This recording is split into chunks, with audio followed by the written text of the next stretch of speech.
Hello everyone, स्वागत है आप सभी का आज के इस नए वीडियो लेक्चर में। आज हम बात करने वाले हैं बड़े ही ज्वलंत मुद्दे के बारे में। जैसा कि जो राजनीतिक पार्टियां जब भी सत्ता में आती हैं तो अलग अलग प्रकार से अपने आप को चमकाने का प्रयास करती हैं। फिलहाल मुद्दा उभर कर आया है राजस्थान में से। राजस्थान में जो वहां पर एक विधायक हैं बाल मुकुंदाचार्य, उनके द्वारा एक विवादित बयान दिया गया है, उसके संबंध में आज हम चर्चा करेंगे।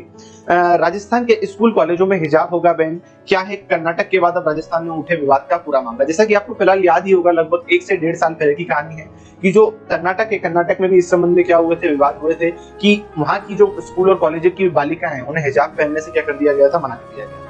धार्मिक स्वतंत्रता और हमारे जो अन्य अधिकारों को, फंडामेंटल राइट्स को लेकर इस प्रकार की दलीलें दी गई थी कि ये हमारा क्या है, मूल अधिकार है और मूल अधिकार में आप हमें किसी प्रकार से रोक टोक नहीं कर सकते।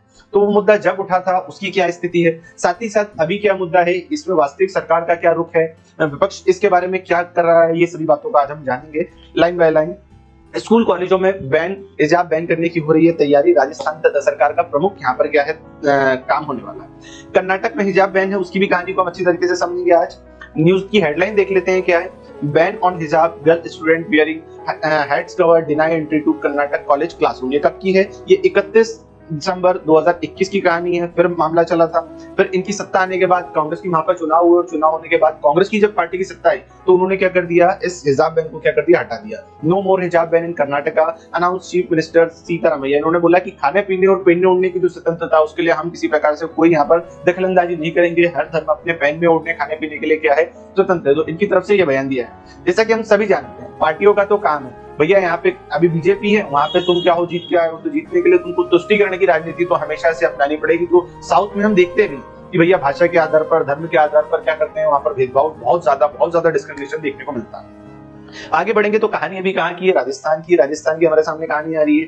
Rajasthan BJP MLA face protest from the Muslim student, cover हिजाब और children will turn up lehenga चुन्नी। वहां पर क्या हुआ था कि जो एक विधायक है, उन्होंने जब स्कूल में एंट्री मारी तो उस संबंध में उन्होंने देखा कि वहां पर कुछ बालिकाओं ने हिजाब पहन रखा है। तो उन्होंने अब आपत्ति जताई कि भैया अगर इन्हें इस प्रकार की आजादी है तो कल को हमारी बहुसंख्यक समाज की जो बालिकाएं हैं, बहुसंख्यक समाज की जो लड़कियां हैं, वो भी कल से साड़ी पहन के आ जाएंगी, वो भी कल से सूट पहनकर आ जाएंगी, वो भी कल से लहंगा चुन्नी पहनकर आ जाएगी। तो इस प्रकार के विवाद यहाँ पर आपको देखने को मिल रहा है।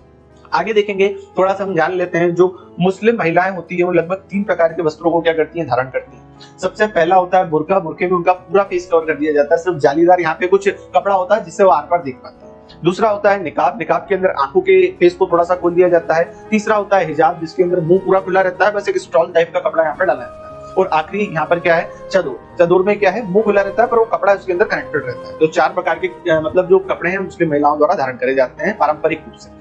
ये है हमारे सामने जो क्या है, बीजेपी के हाल ही में जीते हुए विधायक है जिनका नाम क्या है, बाल मुकुंदाचार्य। इनके द्वारा घटनाक्रम को अभी अंजाम दिया गया। भारतीय जनता पार्टी की अभी राजस्थान के अंदर सरकार है, जिसके अंदर जो मुख्यमंत्री कौन है, भजनलाल शर्मा। ये उनका फोटो आपके सामने आप देख पा रहे हैं, ठीक है। भजनलाल शर्मा, इन्हीं की सरकार अभी राजस्थान में क्या कर रही है, रूल कर रही है। आगे बढ़ेंगे, थोड़ा राजस्थान को देखेंगे। ये हमारा प्यारा भारत, इस प्यारे भारत में ये जो एरिया है लगभग येलो कलर से डिनोट हो रहा है, ये राजस्थान है। राजस्थान के अंदर लगभग इस प्रकार से जो जिलों का क्या करा गया है, वर्गीकरण करा, ठीक है। आगे देखेंगे, राजस्थान लगभग 1800 ईस्वी में जॉर्ज प्रथम ने इस प्रांत को राजपुताना नाम से क्या करा था, इंट्रोड्यूस करा था। ये आसपास में मध्य प्रदेश, साथ ही साथ पंजाब, उत्तर प्रदेश, हरियाणा और गुजरात, इन क्षेत्रों से टच होता हुआ यहाँ पर क्या करता है, सिचुएटेड है। साथ ही साथ यहाँ पर जो पाकिस्तान से भी इसका कुछ हिस्सा क्या करता है, लिंक करता है।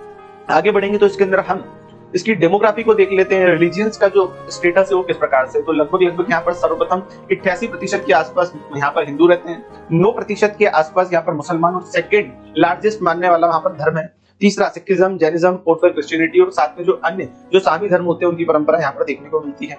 फिलहाल यहाँ पर जो चुनाव हुए थे उस चुनाव के अंदर 200 सीटों के लिए चुनाव हुए थे, उसके अंदर लगभग 115 बीजेपी ने प्राप्त करी है। साथ ही साथ 70 सीटें यहाँ पर प्रमुख रूप से क्या है, कांग्रेस ने प्राप्त करी है। कांग्रेस यहाँ पर विपक्ष के चेहरे के रूप में यहाँ पर राजस्थान के अंदर क्या कर रहा है, अभी बैठा हुआ है।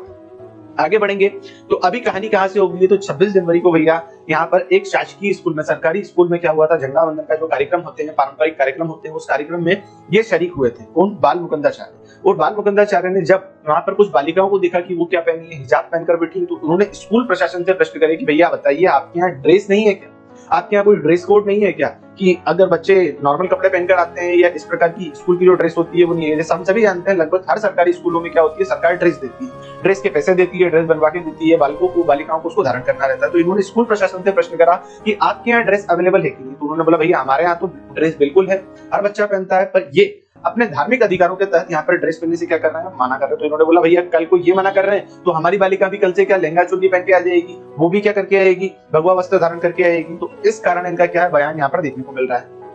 इन्होंने जो बयान दिया है, इस बयान के विरोध 29 जनवरी को जो स्कूल की छात्राएं थी वो अपने पेरेंट्स के साथ में, अपने जो भी संरक्षण है उनके साथ में क्या करिए, जो पुलिस स्टेशन का धरना प्रदर्शन के लिए चले।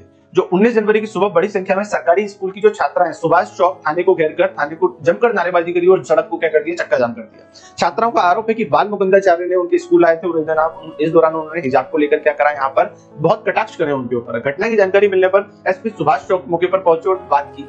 उस घटना के अंदर हम थोड़े से आपको क्या करते हैं, यहाँ पर चित्रों को देख लीजिए किस प्रकार का माहौल उस क्षेत्र में था। लगभग ये 29 आज से लगभग 2 से 3 दिन पुरानी क्या है घटना है। यहाँ पर इस प्रकार का माहौल वहां पर क्या था, बनाया गया था मुस्लिम छात्राओं द्वारा और उनके जो संरक्षक हैं, माता पिता हैं या अन्य किसके साथ में भी वो रहती है उनके द्वारा। बाल मुकुंदाचार्य को देख लेते हैं। 2023 में जो इलेक्शन हुए उस पार्टी के अंदर नवनिर्वाचित ये विधायक हैं, राजस्थान की जनता के द्वारा इन्हें चुना गया है। आगे बढ़ते हैं तो आगे कहानी देखिए तो इन्होंने अलग अलग मीडिया हाउसेस उनके अंदर अपने क्या करें बयान दिए। साथ ही साथ जो कांग्रेस के एक विधायक रफीक खान, उन्होंने भी अपनी तरफ से स्टैंड क्लियर कराया कि भैया ये तो हमारा क्या धार्मिक अधिकार है, आप हमें हमारी स्वतंत्रता के बीच में नहीं आ सकते। हम आपको टीका लगाने को मना नहीं कर रहे हैं, हम आपको चुन्नी ओढ़ने को मना नहीं कर रहे हैं, तो आप हमें किसी प्रकार से यहाँ पर क्या नहीं कर सकते, इंटरप्ट नहीं कर सकते। कहानी कहाँ की है, तो एक कहानी उभर कर आई है कहां से, राजकीय बालिका उच्चतर माध्यमिक विद्यालय गंगापोल जयपुर से। तो जयपुर का ये मामला हमारे सामने उठकर आया है। इसी प्रकार का एक मामला हमारे सामने कब आया था, 31 दिसंबर 2021 के अंदर कर्नाटक में भी क्या हुआ था, उस समय स्कूल और कॉलेजों के अंदर छात्राओं को हिजाब पहनने को लेकर क्या करी गई थी, वहां पर इस प्रकार के घटनाक्रम विरोध प्रदर्शन देखने को मिले थे। यहाँ पर जो बालिकाओं द्वारा क्या करा गया था, कोर्ट में केस करा गया था और वहां की जो क्या है हाई कोर्ट ने इसके विरोध में क्या करा था, यहाँ पर स्टैंड दिया था अपना। देखिए यहाँ पर हाई कोर्ट ने हिजाब बैन कर दिया था। यह मामला हाई कोर्ट में पहुंचा और 15 मार्च 2022 को फैसला आया। कोर्ट ने कहा कि हिजाब पहनना इस्लाम का अनिवार्य अंग नहीं, आपके धर्म का हिस्सा है पर अनिवार्य अंग नहीं। आप यहाँ पर स्कूल में आए हो तो स्कूल के गणवेश को धारण करेंगे।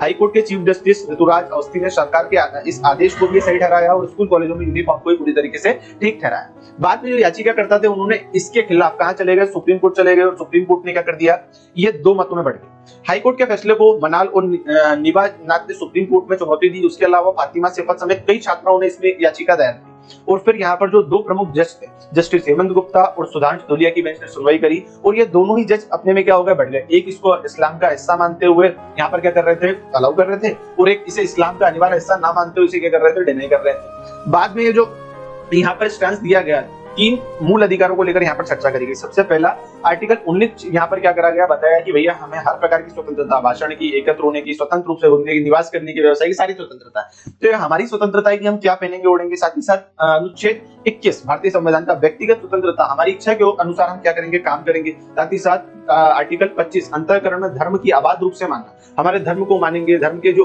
प्रैक्टिसेस है उन प्रैक्टिसेस को हम फॉलो करेंगे। इस प्रकार से इन 3 अधिकारों के ऊपर यहाँ पे क्या करी गई थी, याचिका दायर करी गई थी। सुप्रीम कोर्ट 2 मतों में यहाँ पर बढ़ गया था और बाद में क्या करी गई, इस प्रकार इसको आगे बढ़ाया गया। जो चीफ जस्टिस थे उस समय, चीफ जस्टिस ने क्या करा, बताया कि इस घटनाक्रम को हम क्या करेंगे, इसके लिए स्पेशल बेंचेस आगे गठन करेंगे। जस्टिस सुधांशु धूलिया ने कहा कि इस मामले को व्यक्तिगत पसंद के मामले की तरह देखा जाना चाहिए। साथ ही साथ इसे भी ध्यान रखना चाहिए, लड़कियां बड़ी मुश्किलों का सामना कर पढ़ाई कर पाती हैं, हिजाब पर रोक से उनके सामने एक और नई बड़ी बाधा सामने खड़ी हो जाएगी। इसके बाद मामले को मुख्य न्यायाधीश के पास भेज दिया गया। मुख्य न्यायाधीश ने क्या बोला कि भैया हम क्या करेंगे, इसके लिए एक बेंच बनाएंगे और उस बेंच का गठन अभी हाल ही के वर्षों में कर देंगे। तो ये मामला अभी भी क्या है, तूल पकड़े हुए हैं। सुप्रीम कोर्ट की तरफ से ये बेंच गठन करने का वादा तो किया गया पर अभी तक उसके लिए कोई कार्य नहीं किया गया है। 2023 में यहाँ पर कर्नाटक में क्या हुआ था, चुनाव हुए। उस चुनाव के अंदर ये पार्टी कांग्रेस जीत कर आई है। कांग्रेस पार्टी जैसी जीत कर आई तो उसने ये जो बीजेपी सरकार द्वारा जो बैन लगाया गया था उस बैन को क्या कर दिया, वहां से निरस्त कर दिया। बोले कि लड़कियों को हिजाब पहनने की पूरी स्वतंत्रता है, वो अपने हिसाब से क्या करेगी, हिजाब को धारण कर सकती है, नहीं भी कर सकती। पर बात आई अब कहां की, राजस्थान की। तो राजस्थान के अंदर हम मुख्यतः देख रहे हैं यहाँ पर पार्टी आई है बीजेपी की और यहाँ पे मुख्यमंत्री है भजनलाल शर्मा। भजनलाल शर्मा में जो अलग अलग जो मंत्री है, इसके अंदर उच्च शिक्षा विभाग के जो मंत्री है, साथ ही साथ यहाँ पर कृषि मंत्री है किरोड़ी लाल मीणा, इन सबके द्वारा भी क्या करे गए, अपने स्टैंड क्लियर करके बोला गया है कि हिजाब तो हम हमारे तरफ से क्या करके रहेंगे, बैन करके रहेंगे। राजस्थान के शिक्षा मंत्री मदन दिलावर ने कहा है कि मैं हिजाब के पक्ष या विपक्ष में नहीं, हिजाब सही है गलत है ये आपकी चॉइस है, पर स्कूल के अंदर हमने गणवेश दिया है तो आपको गणवेश कोड, ड्रेस कोड को फॉलो करना पड़ेगा। अगर कोई ड्रेस कोड को फॉलो नहीं करेगा तो हम उसके खिलाफ क्या करेंगे, दंडात्मक कार्यवाही करेंगे। ये हमारे सामने क्या है, राजस्थान के शिक्षा मंत्री हैं। आगे देखेंगे तो आगे साथ ही साथ इन्होंने ये भी क्या करा है, स्टेंस क्लियर करा है कि भैया एक एग्जांपल देकर इन्होंने समझाया है कि आप स्कूल में हिजाब पहनने को बोल रहे हो, कल को क्या करेंगे, लोग बोलेंगे हम आर्मी में है तो आर्मी में भी हम क्या कुर्ता पजामा पहन के आ जाएंगे, सर पे टोपी बांध के दाढ़ी बढ़ा के आ जाएंगे, पुलिस में तो पुलिस में इसी प्रकार से, स्कूलों के अंदर अगर टीचर की नियुक्ति होती तो टीचर की नियुक्ति में भी हम इस प्रकार के जो ऊट पटांग वस्त्रों को धारण करके आ जाएंगे। तो ये यहाँ पर स्वीकार्य नहीं है। अगर कोई यहाँ पर प्रोफेशन में आप आते हैं, अगर आप किसी भी संस्था के अंदर हैं, तो उस संस्था के नियम और कायदे कानूनों को आपको क्या करना पड़ेगा, फॉलो करना पड़ेगा। तो इस तरीके से यहाँ पर इन्होंने यहाँ पर बताया। मुख्यतः राजस्थान सरकार के 2 से 3 मंत्रियों ने अपना स्टैंड यहाँ पर क्लियर करा है। तो इस बात को सरकार की तरफ से भी देखा जा रहा है कि सरकार का एक इस तरीके से क्या करा जा रहा है, यहाँ पर अपनी तरफ से प्रभाव दर्शाया जा रहा है कि सरकार क्या चाहती है। एक तो बीजेपी के विधायक बालमुकुंदाचार्य, कृषि मंत्री, शिक्षा मंत्री, इन 3 जनों ने अपनी तरफ से क्या कर दिए हैं, अपने भाषणों के अंदर, विविध भाषणों के अंदर इस प्रकार से इसको बताया। तो यहाँ पर जो अलग अलग मीडिया हाउसेस होते हैं और जो ज्ञाता लोग होते हैं, उन्होंने बोला है कि ये स्टैंड क्लियर करा जा रहा है किसका, गवर्नमेंट का, किसके माध्यम से, अलग अलग विधायक और मंत्रियों के माध्यम से। अब इस संबंध में आगे क्या कहानी बढ़ती है, उस कहानी को हम जो भी मतलब क्रक्स निकल के आएगा मार्केट में, उसको हम आपके सामने प्रदर्शित करते रहेंगे। इस घटनाक्रम से जुड़ी और आने वाली विभिन्न घटनाओं के बारे में जानकारी के लिए आप क्या करिए, मेरे चैनल को सब्सक्राइब कर लीजिए, क्योंकि सब्सक्राइब करने का आपका 1 भी रुपया नहीं लगेगा। और इससे संबंधित बहुत सारी जो आगे आने वाली अपडेट्स होगी वो आपके सामने समय अनुसार क्या हो जाएगी, प्रदर्शित होती जाएगी। तो मिलते हैं किसी नए वीडियो लेक्चर में, तब तक के लिए धन्यवाद। जय हिंद, जय भारत।